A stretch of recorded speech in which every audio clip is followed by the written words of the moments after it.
not sure where to start. It almost feels impossible.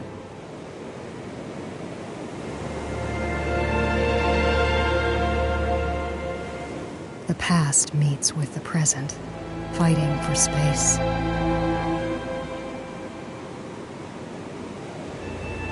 Demanding attention, to be heard, to be seen.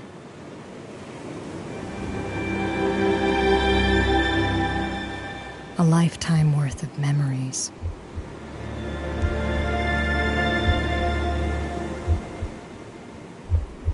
Remembered through my eyes.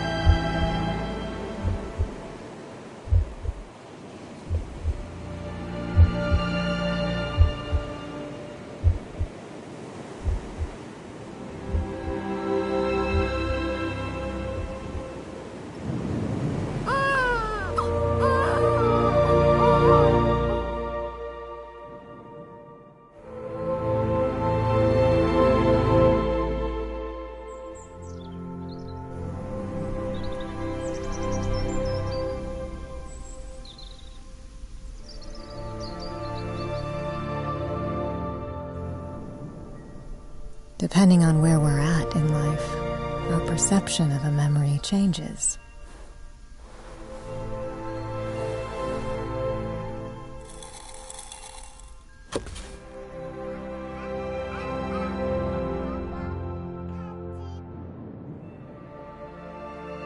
How do you know which version is the truth?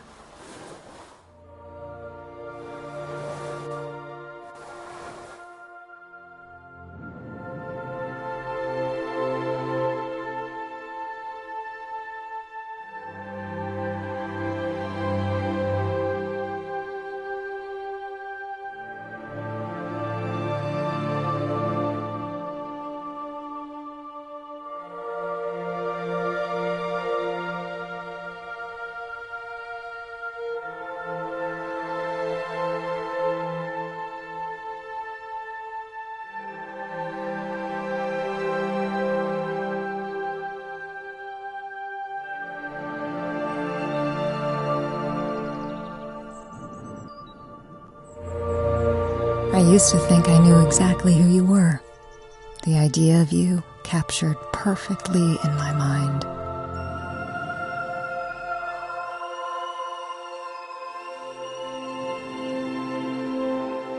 I told myself you had your own ways of showing you cared.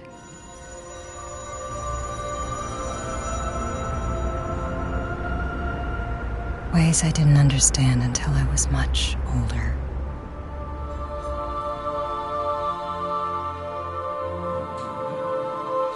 Despite our best efforts, life is unpredictable.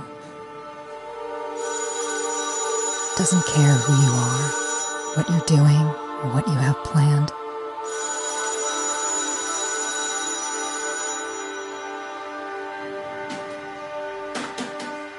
Things begin, and sometimes, when you least expect it, things end.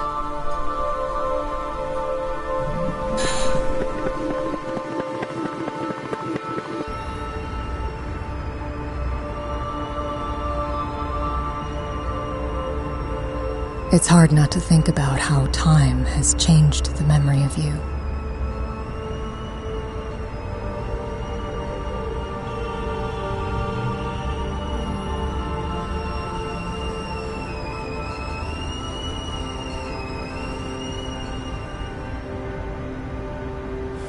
How it will continue to change, to shift, until I'm left with a version I've created in my head.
Everything still looks the same.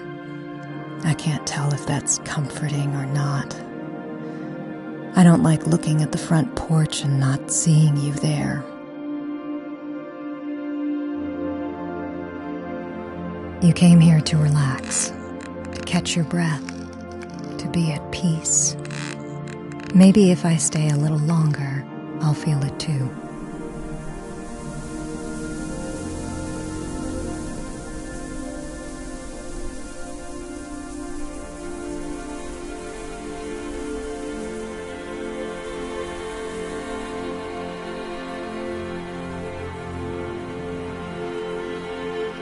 We all went hiking sometimes.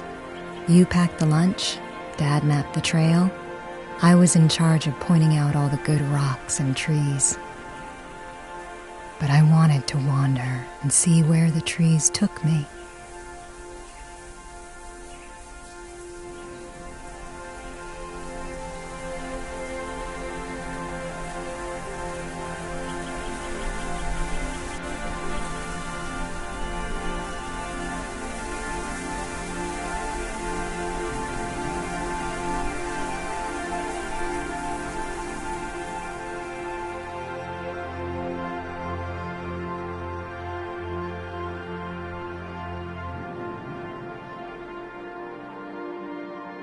I can see why you liked being outside, sitting here listening to the branches dance against the breeze, the smell of coffee brewing.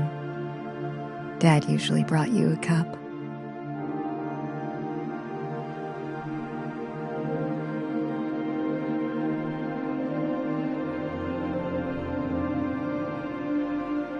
The outdoors fed my curiosity. I called out shapes I saw in the clouds. I followed ants back to their home. I pulled up weeds thinking they were flowers and made crowns.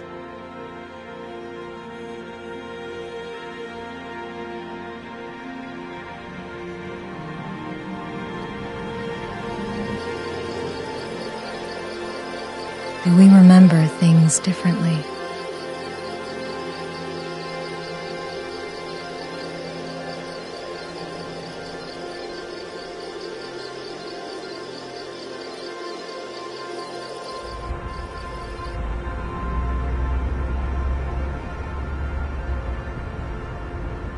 What story did your memories tell?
This yard holds a lot of memories.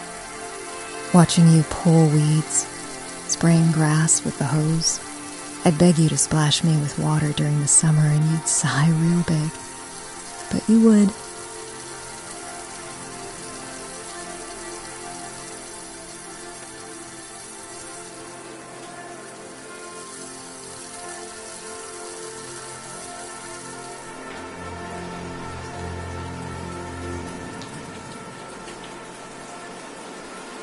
Daydreaming became as normal as breathing, imagining made-up places and letting my mind wander.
The big oak tree is where I thrived.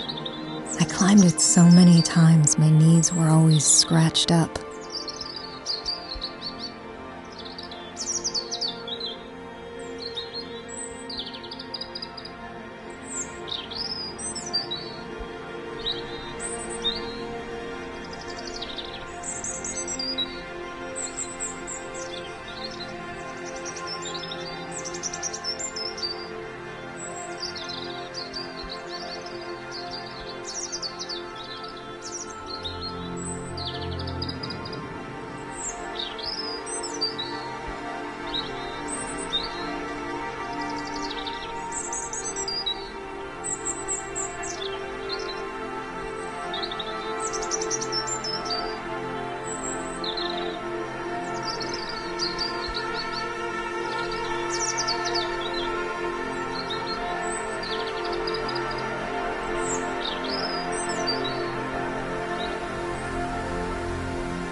And then one day I fell.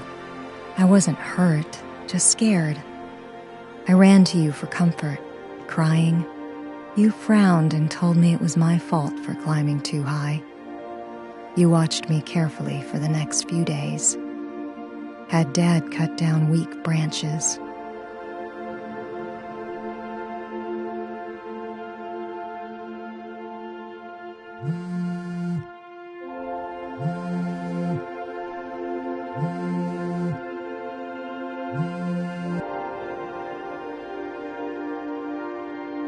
The restaurant called. It's easy to forget that the world keeps moving. Cleaning out the house shouldn't take long.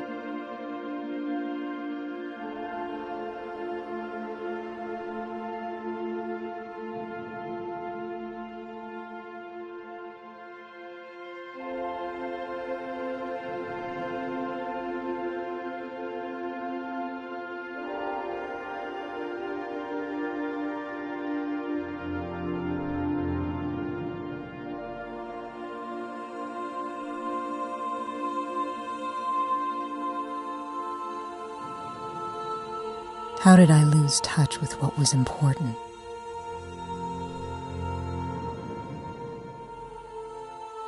How did you?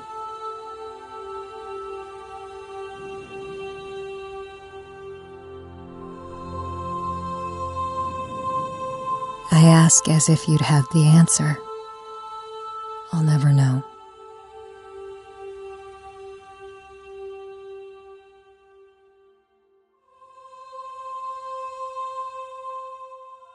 How do you choose what's most important?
It all looks untouched, but I feel so different.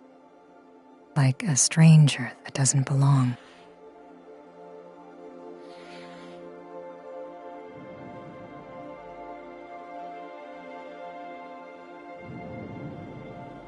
Shoes off, slippers on. But I'd always forget. It was the first thing you'd ask me to do when we came home. Like a ritual meant to be followed without question.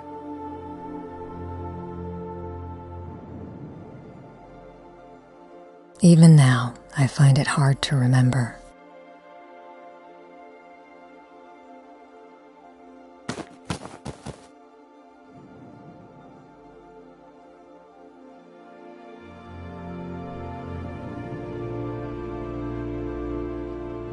Was it calming? The ritual of it all? Every week, like clockwork, you had us dressed and on time.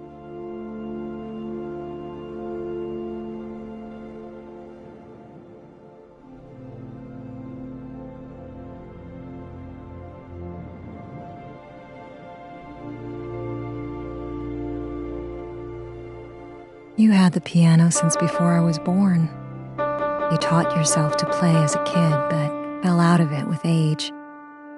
When I started showing interest, you began to give me lessons.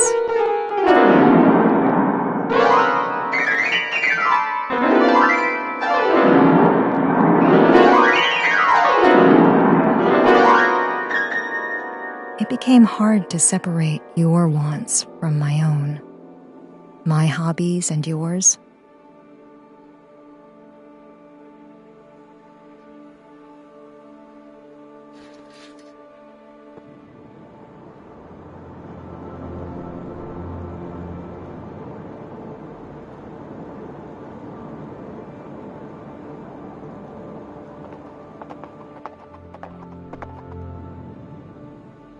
I didn't even know what I wanted. It was safer to listen.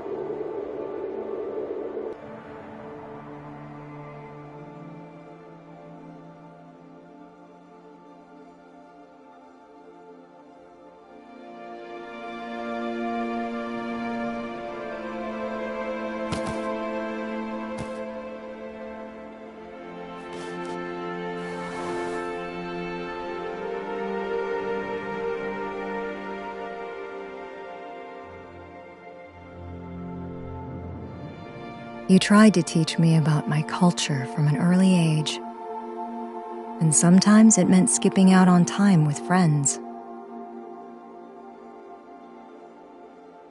the food you ate, the language you spoke. They were parts of you that you felt needed to be passed on.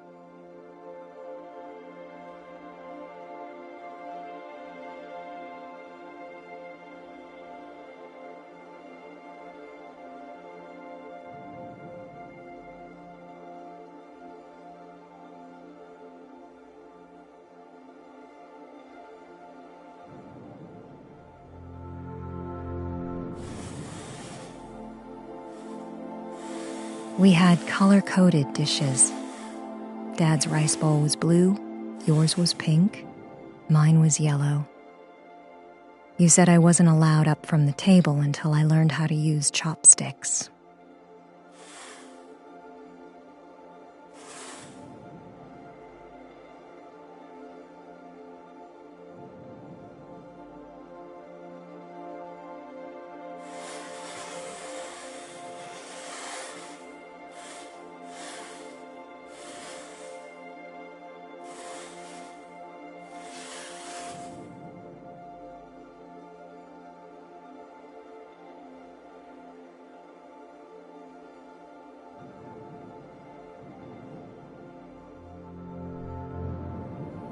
Workbooks were left unopened, and any attempt to speak in your native tongue was met by English. You tried so hard, and I didn't budge. Things had to be perfect.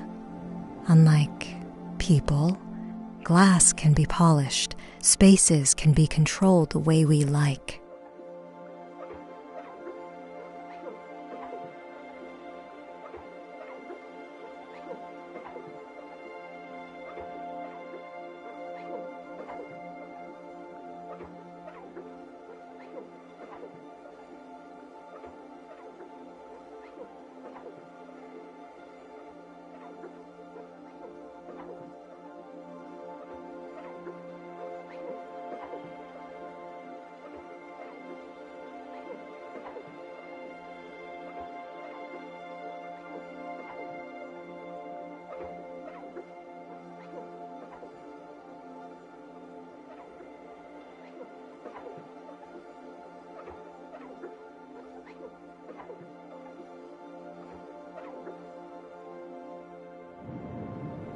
Eventually, we stopped speaking Japanese in the house. It didn't bother me much when I was young. I never considered what that loss meant to you.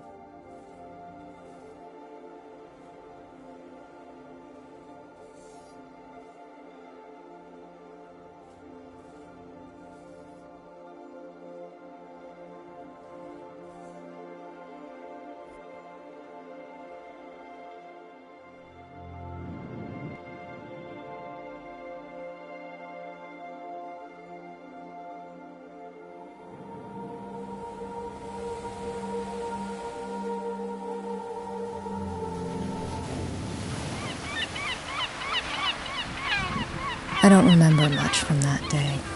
Maybe that's on purpose.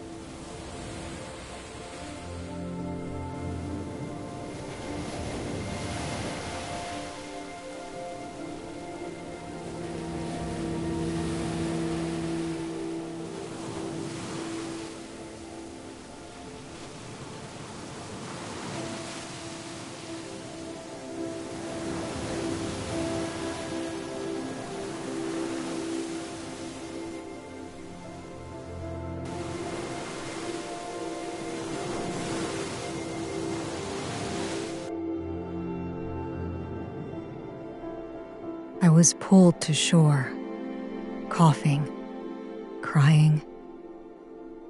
Dad called for a lifeguard. You told me I should have listened.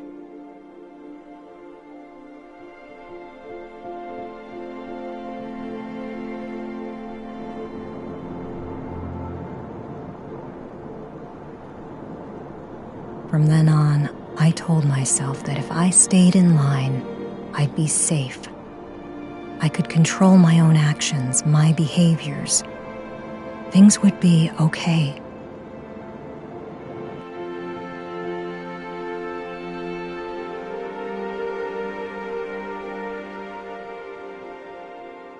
For years and years, I've listened. Settled into what you tried to teach me. It became rhythmic, comforting.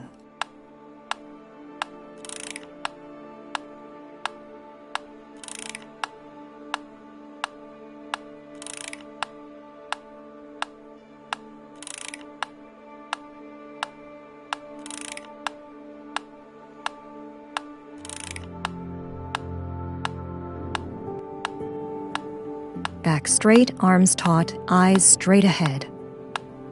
There's comfort in safety, in routine. Relax your shoulders. Smile. Stop tapping your foot.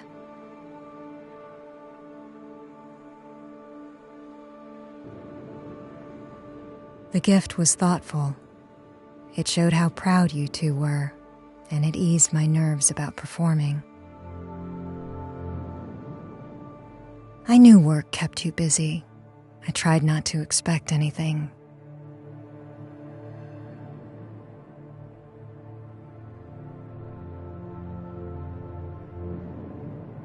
The chances were slim, but I found myself hoping, desperate for you to show. But eventually, I had to go on without you.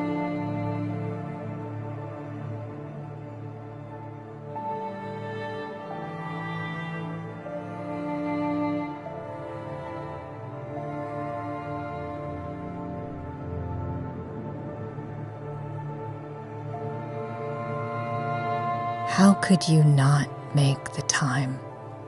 I don't know. I never asked. Maybe some things are better left alone.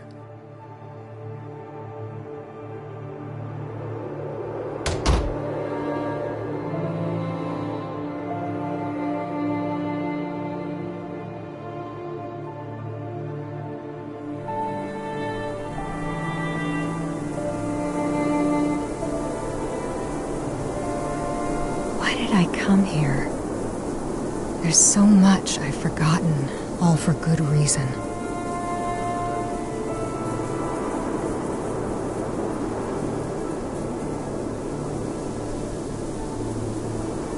I'm here now. I made the time. I had to. There was no one else.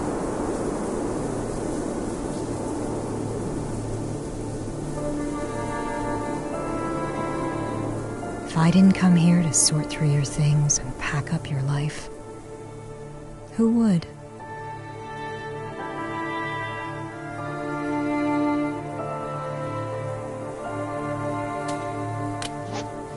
I've only got so much space.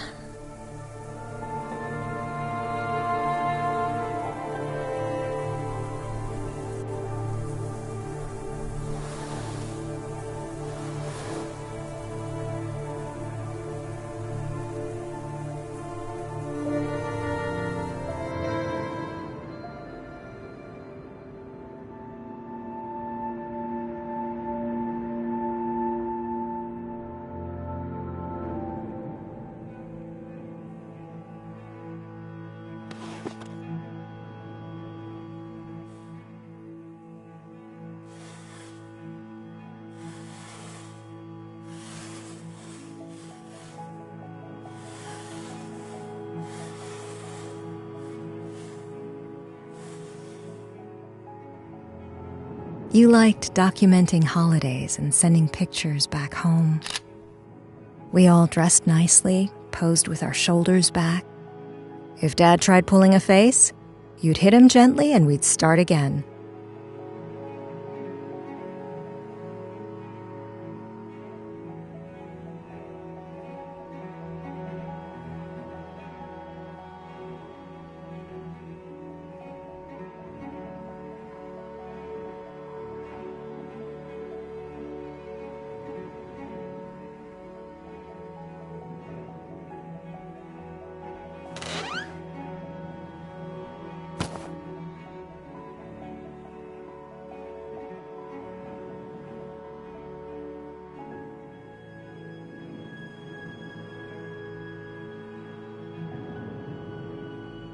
Dad was pretty frugal. I guess it was a trait you both shared. He said he could build a playset instead of buying one. I was his helper. I think I did more damage than anything else, but I brought him lemonade, and that seemed to make up for it.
Of all my memories with Dad, listening to music on the front porch has to be my favorite.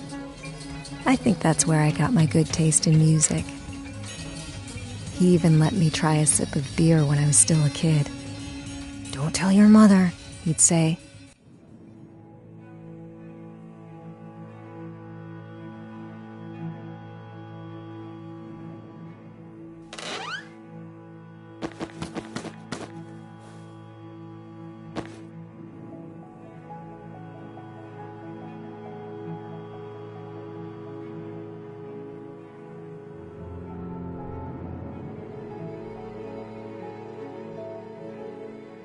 You brought this back for me after a work trip. You said I would fill one eye in now, set a goal, and fill in the other after I completed it.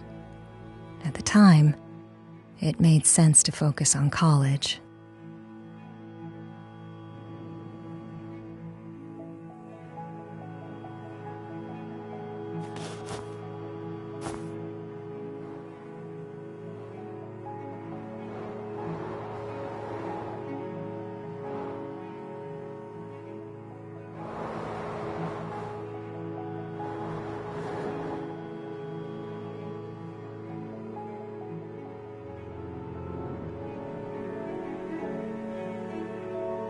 You pushed me to get good grades because you knew I was smart. But in my mind, I never knew if I was performing up to your standards. I think that almost made it worse. I wanted a reaction. I wanted your explicit approval. I was desperate for praise. If you didn't tell me you were proud, it meant there wasn't anything to celebrate. I remember watching those big monster movies with him as a kid. I was probably too young, but Dad was really into them. I think that's where my fear of moths came from.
Dad always had us sit together whenever you weren't working late.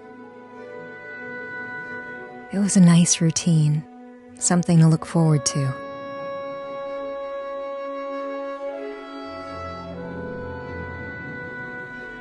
I liked it when everyone was around. We fell into our roles. You cooked, I set the table, Dad did the dishes. Sometimes you'd be away at work for days at a time. Dad and I managed. When the frozen dinners and takeout got old, I started getting more adventurous in the kitchen.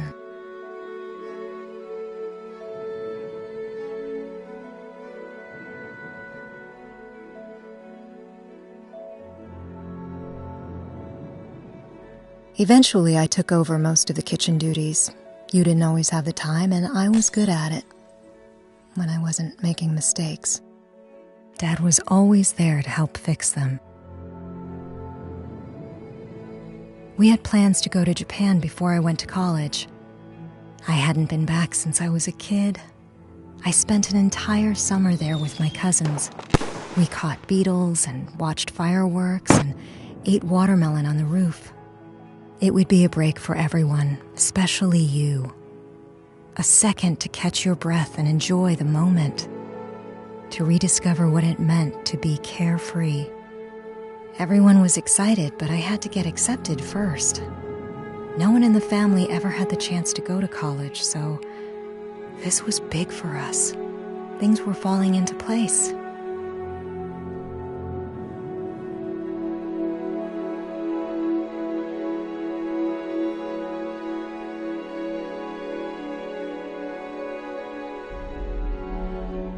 Then everything stopped.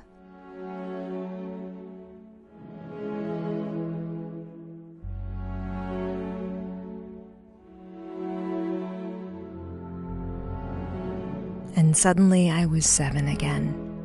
It was the start of summer. Dad and I were outside at night looking for ghosts. He let me hold a flashlight in case he got scared. Maybe I would be a ghost hunter.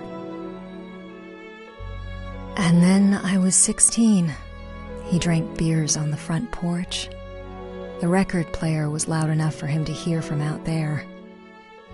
I sat and listened to him talk about the music. Sometimes we sat in silence and stared out at the sky.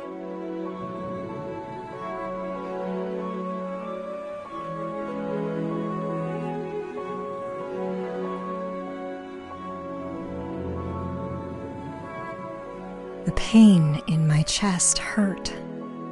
How could I feel so much and so little at the same time?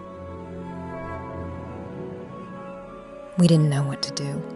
We handled it in different ways.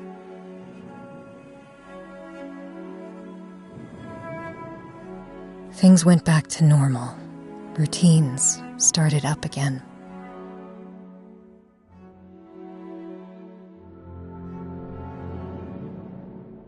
I was angry. I wondered why you looked okay.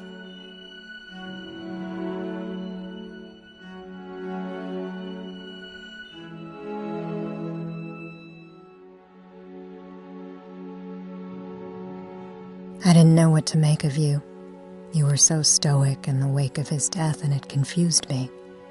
Where was the pain? Why was I going through it alone?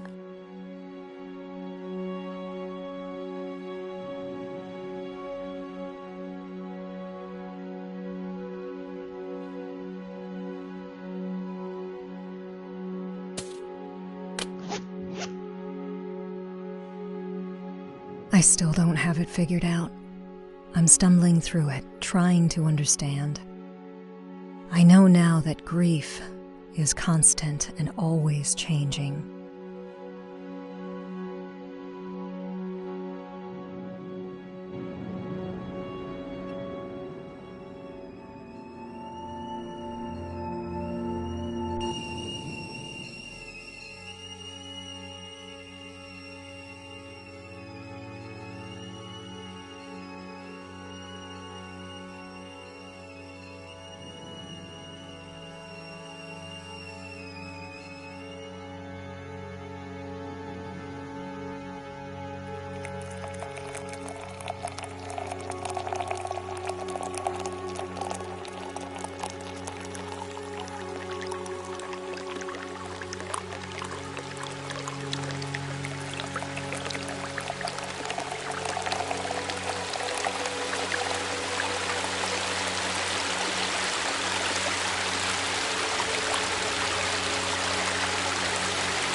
It was overwhelming. I was on autopilot, going through the motions. At some point, I hit a wall. I didn't understand what it was at the time, but I couldn't move past it.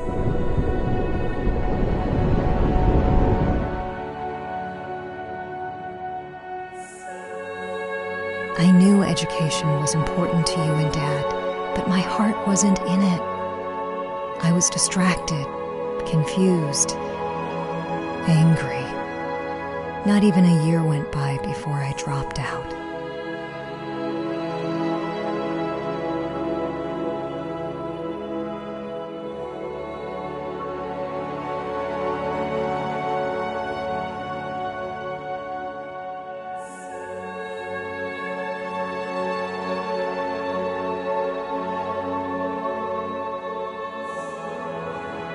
Time passed by while my body continued without me.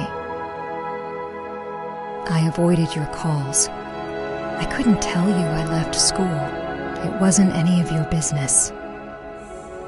The weight in my chest grew heavier. Every move was exhausting. When I try to remember this time in my life, it's like there's pieces missing, gaps where there shouldn't be.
I found a dishwashing job a while after.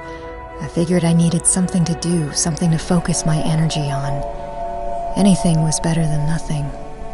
To my surprise, I liked it. It felt good knowing my work helped the kitchen.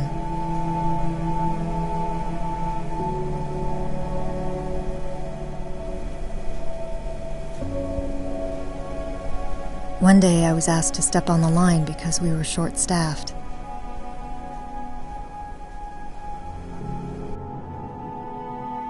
It didn't take long to realize I was good at it. Being in a completely new kitchen was freeing. I got to create my own identity, my own rules. Who was I, independent of you? Figuring out my place was equal parts exciting and confusing, a new challenge to be faced alone.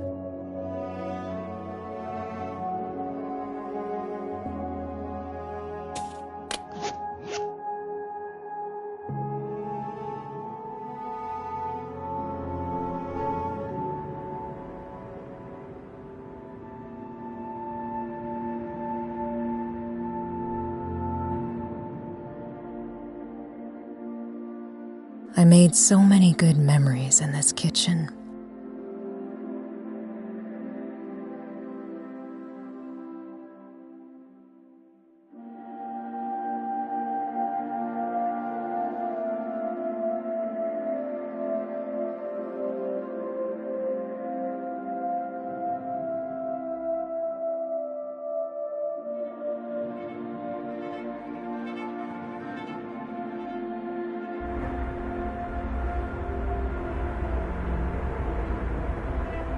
Food was so fun when I was a kid, finding new flavors and textures, an adventure we took together. My excitement only grew as I got older. I began to explore the possibilities and found myself happy, wanting more. It felt good, finding that fire again. It was missing for a long time.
You taught me how to hold a knife so I wouldn't cut myself.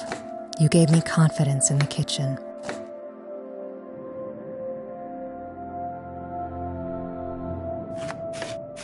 It became muscle memory, like second nature, almost as easy as breathing.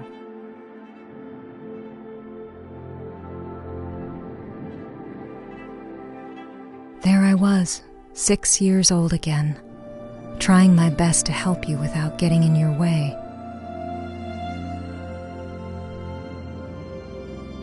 My first day of jumping on the line, I knew this is what I wanted to do. I practiced at home, put what you taught me to use. The confidence you instilled reminded me I wasn't bad at this. I would get better fast.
You were very particular about the process of cooking.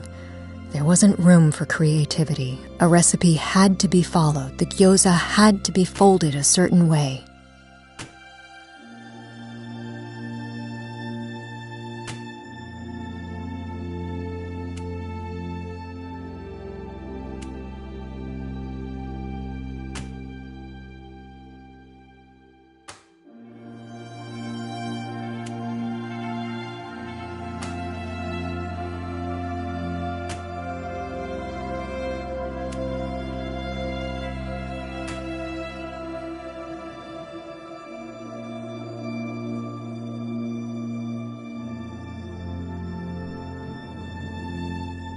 That mindset, that need for perfection, is what I retained. Keep a tidy workstation and kitchen, clean as you go. When I got older, you started working more. We spent less time cooking together. But I was determined to keep it up.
Into my 20s, this drive for perfection became everything.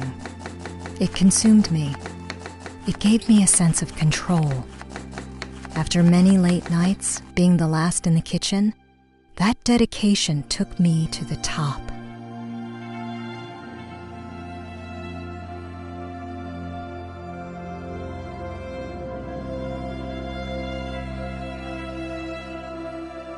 As I opened each cabinet, clearing out the contents, everything started to hit me.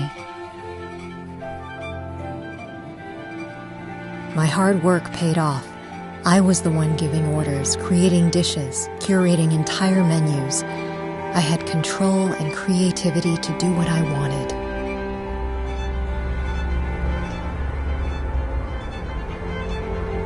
People started to notice. They came from everywhere. Critics started talking about us. The more we got noticed, the harder I worked. The rush was amazing. I was so busy. It left little time for you. Sometimes we'd grab lunch, but I wanted to. I thought that I needed to show you the result of all my hard work, to show you what I built for myself. That led to finding the right place to open my own restaurant. To be my own boss.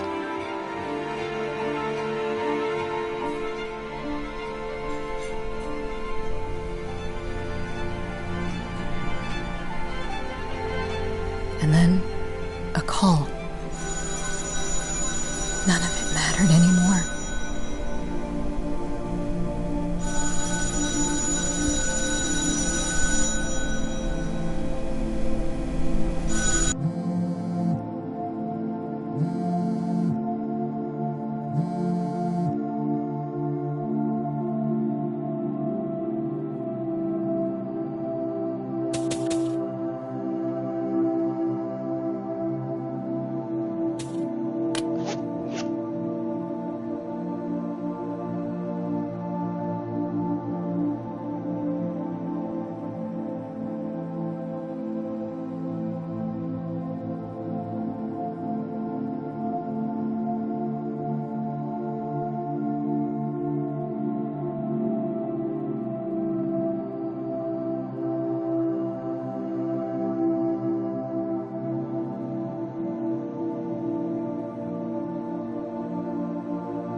I'm not sure I'm ready to go through your things.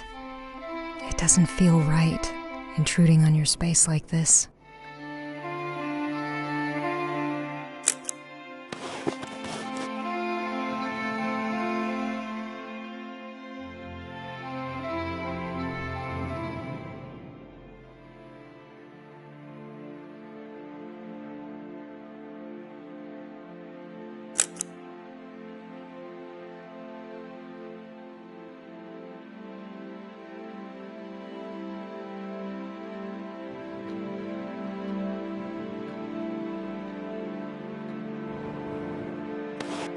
You worked a lot. Your work followed you home and never left. It became part of our family dynamic, creeping into weekends or late nights after dinner. At one point, it seemed like your job took over the life you built.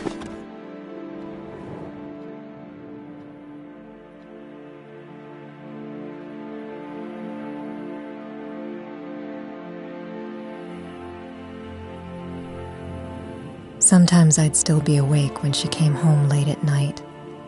I'd hear the door open and shut, and her quiet footsteps creep past my bedroom.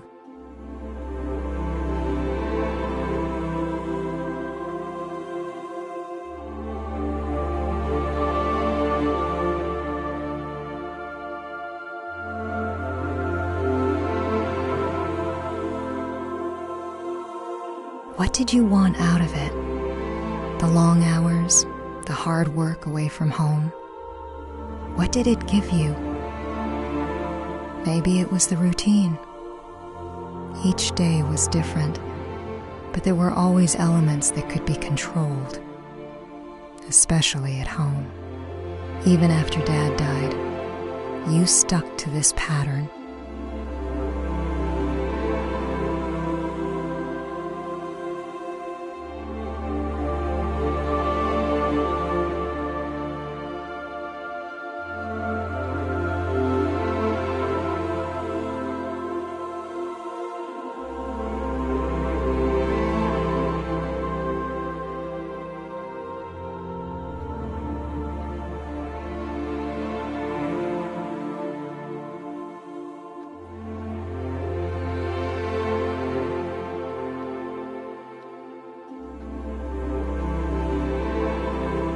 I can't believe you actually bought plane tickets.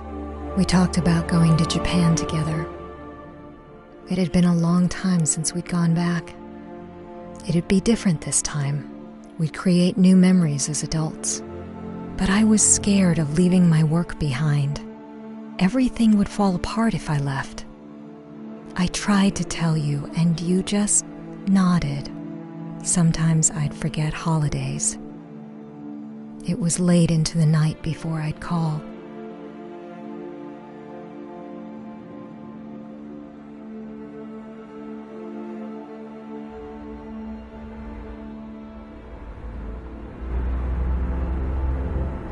If I called at all.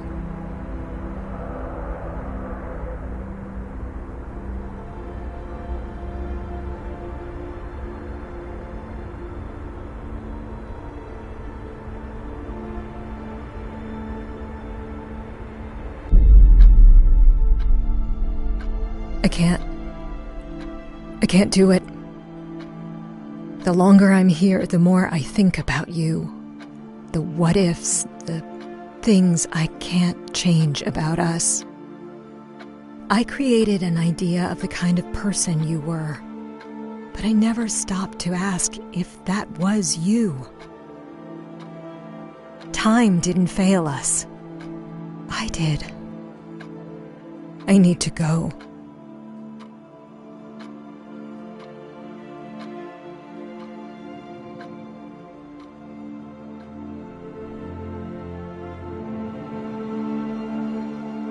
All at once, I saw my future laid out in front of me.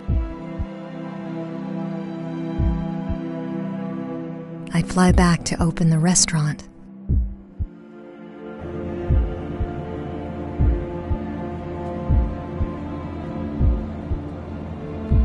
I'd achieve everything I hoped to accomplish.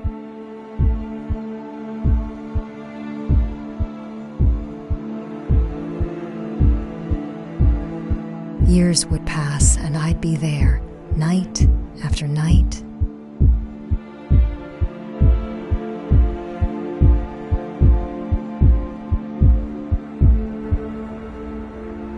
I'd come home late one night and wonder how things could have been different. Nothing I've accomplished will matter in the end if I run away from the loss of you.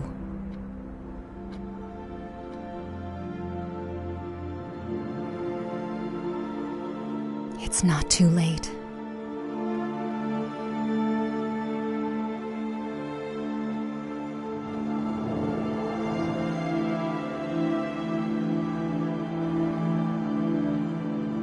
Are these yours?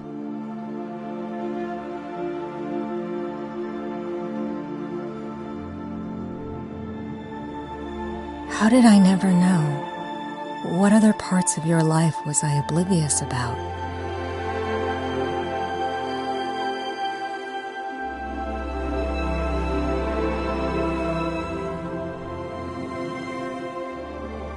Who were you when I wasn't watching?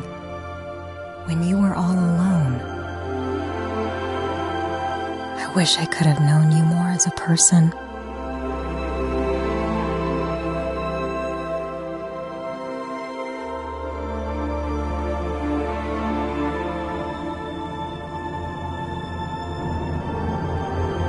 It's hard to picture the leap you took to get here.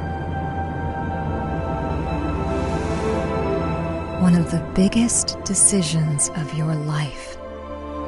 I bet it was exciting and terrifying.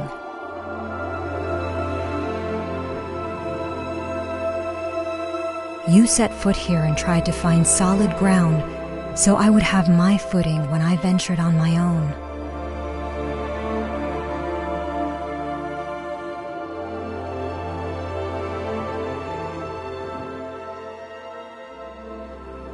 I didn't think you actually kept these. Why do we keep things from each other? The pride we felt, the love we held.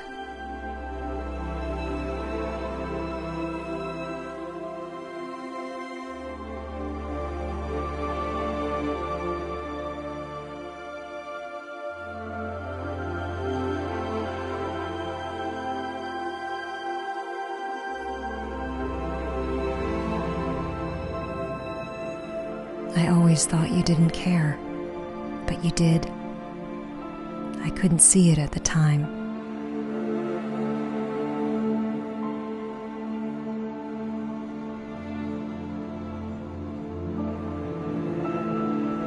It was hard on you when I left. I was too absorbed in myself to notice.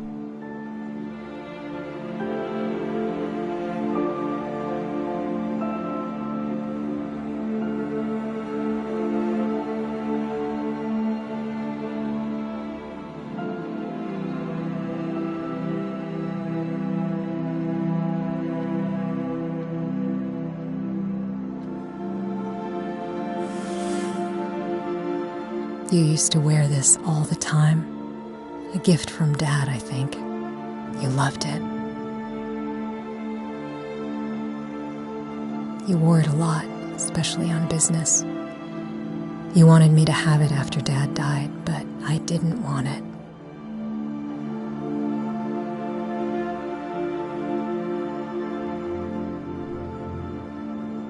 It was too soon. I didn't want anything that reminded me of him. It took a long time to understand that it was your way of reaching out, of helping me keep a part of him.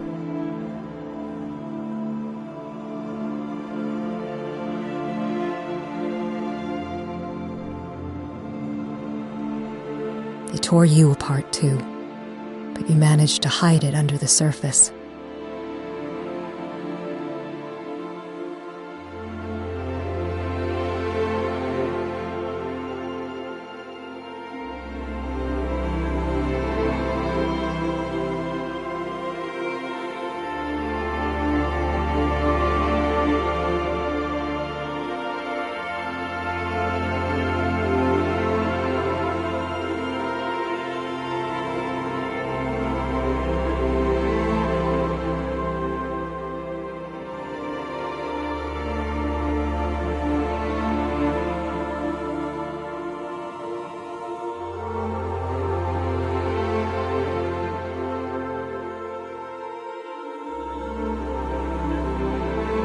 You were trying to be strong. For both of us.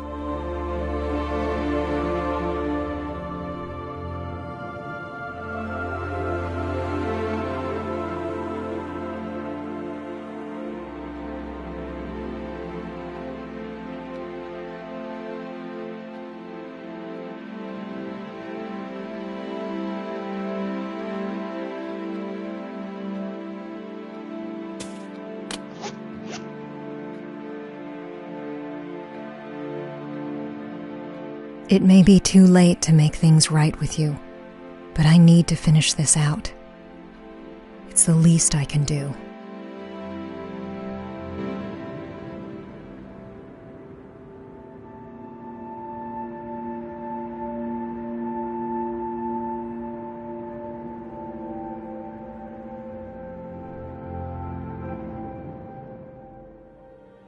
I've been running away from the things I can't control my entire life.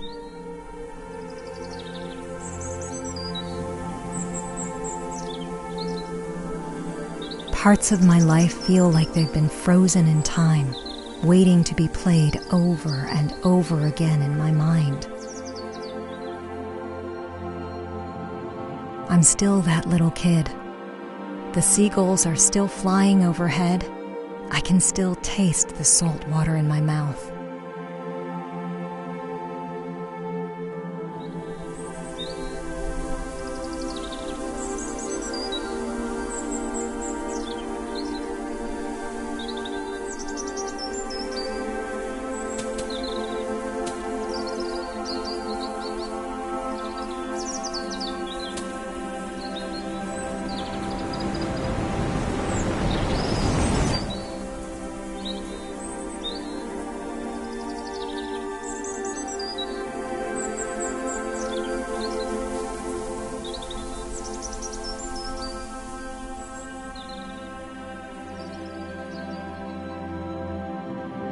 I'm 13 again and upset you missed that night. You tried to explain yourself, but I wouldn't listen. I couldn't.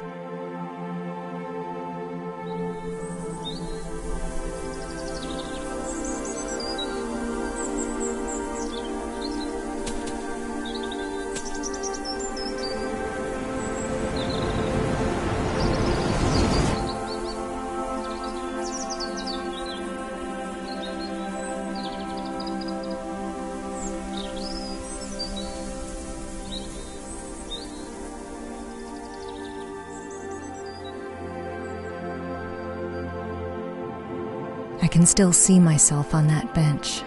I felt everything and nothing all at once. I didn't know how to handle Dad being gone.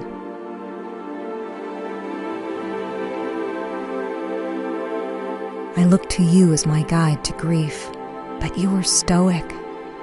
It confused me, angered me, left a grudge.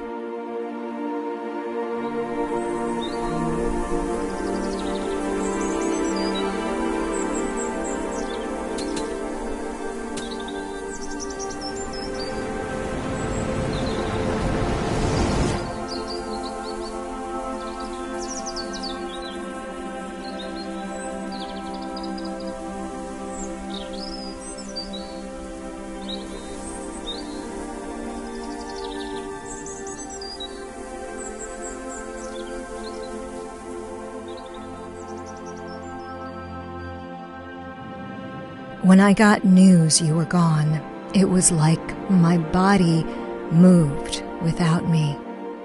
I left the phone and went back to work, like nothing had changed.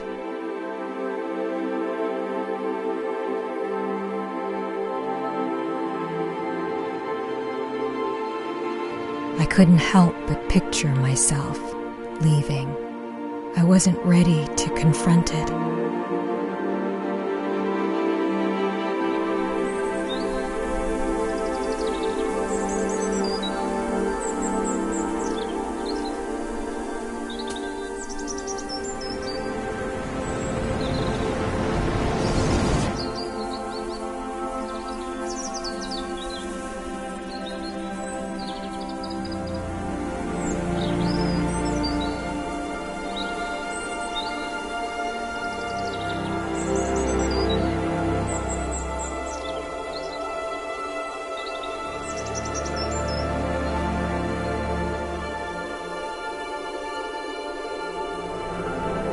does life look like when we come to terms with the past? How do I make that work?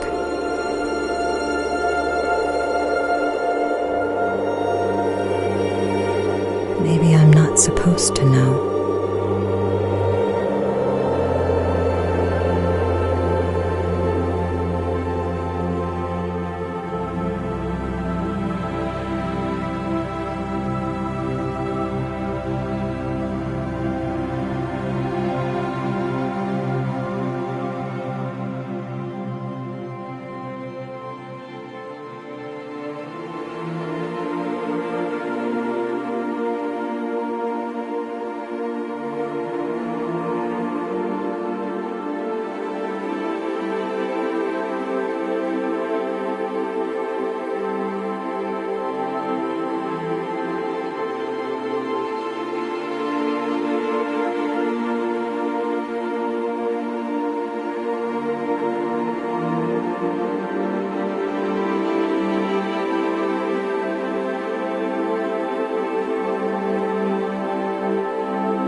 I decided to use those tickets.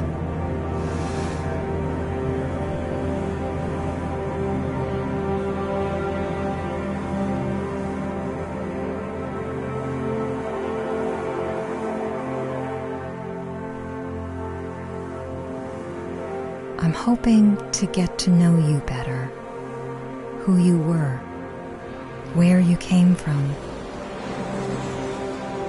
When I go back home, I'll have these pieces of my past waiting for me, reminders of the good and bad. But I'll also be carrying them with me, wherever I go, ingrained in my bones.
It all looks untouched, but I feel so different.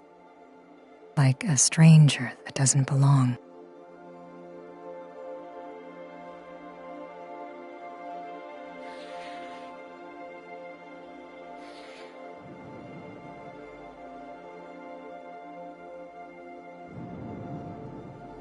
Shoes off, slippers on.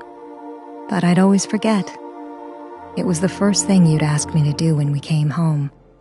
Like a ritual meant to be followed without question. Even now, I find it hard to remember.